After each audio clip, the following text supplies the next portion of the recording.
Welcome to Shri Durga videos అండి. నేను 15 రోజుల మీగడ అండి ఇది నాది. నేనైతే ఈరోజు నెయ్యి అయితే తయారు చేస్తున్నాను.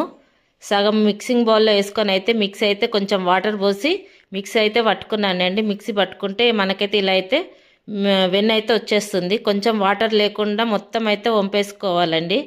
అలా వంపేసుకున్న తర్వాత మనము స్టవ్ అయితే ఆన్ చేసుకొని స్టవ్ మీద అయితే పెట్టేసుకోవాలి దీన్ని.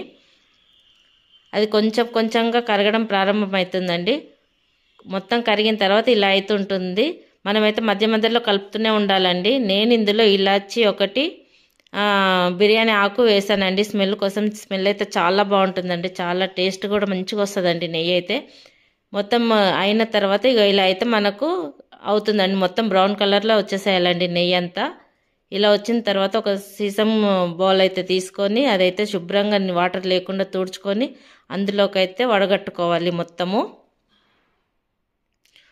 వడగట్టుకొని మూత పెట్టేసుకొని అయితే ఉంచుకోవాలి. నాది 15 రోజుల నెయ్యి అండి. 1/2 లీటర్ అయితే